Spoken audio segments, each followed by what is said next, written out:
కార్తీక మాసం చివరికి రాగానే గుర్తుకు వచ్చే కథ పోలీస్ వర్గం.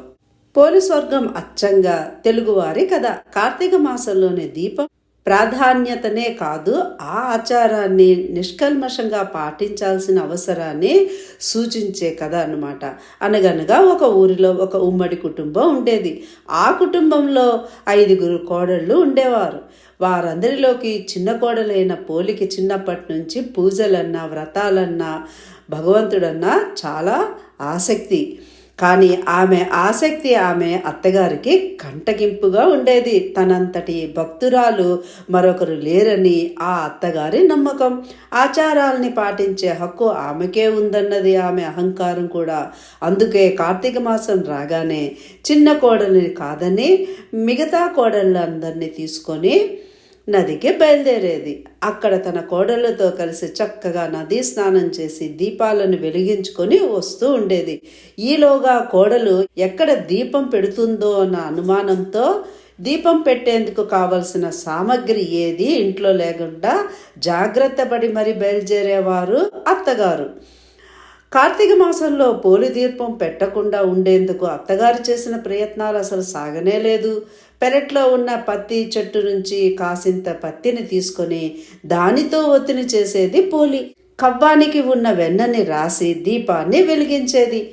ఆ దీపం కూడా ఎవరికి కంటపడకుండా ఉండేందుకు దాని మీద బుట్టని బోర్లించేది. ఇలా కార్తీక మాసమంతా నిర్విఘ్నంగా దీపాలను వెలిగించింది పోలి. చివరికి అమావాస్య రోజు రానే వచ్చింది. కార్తీక మాసం చివరి రోజు కాబట్టి ఆ రోజు కూడా నదీ స్నానం చేసి ఘనంగా దీపాలను వదిలేందుకు అత్తగారు బయలుదేరారు. వెళుతూ పోలి ఆ రోజు కూడా దీపాలను పెట్టే తీరిక లేకుండా ఇంటి పనులన్నీ అప్పగించి మరీ వెళ్ళింది.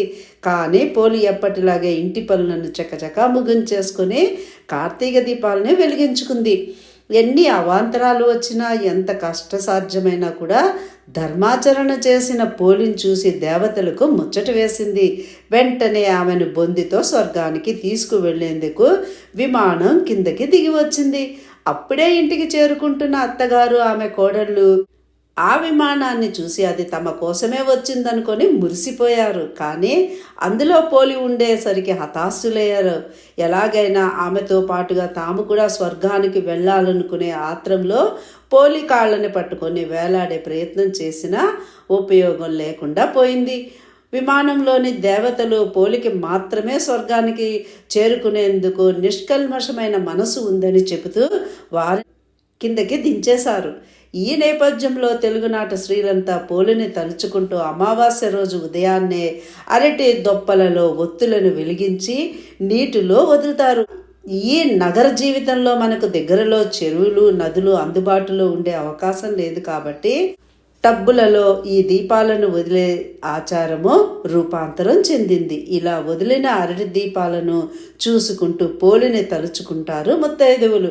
కార్తీక మాసంలో ఏ రోజు దీపాన్ని వెలిగించకపోయినా కూడా ఈ రోజు 30 ఒత్తులను వెలిగించి నీటిలో వదిలితే మాసమంతా దీపారాధన చేసిన పుణ్యం వస్తుందని చెబుతారు. ఈ రోజు బ్రాహ్మణులకు దీపాన్ని కానీ స్వయం పాకాన్ని కానీ దానం చేయాలి. తెలుగువారు ఇటు పోలిని అటు దీపాన్ని కూడా మహాలక్ష్మి రూపంగా భావిస్తుంటారు. అందుకని చాలామంది ఈ పోలి దీపాలను అమావాస్య రోజు కాకుండా మొన్నాడు వచ్చే పాడ్యమి రోజున వెలిగించుకుంటూ ఉంటారు. ఇది పోలి స్వర్గం వివరణ. కార్తీక మాసం దీపాలను వెలిగిస్తే బొందితో స్వర్గానికి చేరుకుంటామా లేదా అన్నది తర్వాత మాట. ఆచారాన్ని పాటించాలన్న మనసు ఉన్నప్పుడు మార్గం తనంతట అదే కనిపిస్తుందని చెప్పటంలో ఈ కథలోని ఆంతర్యం తొంగి చూస్తోంది.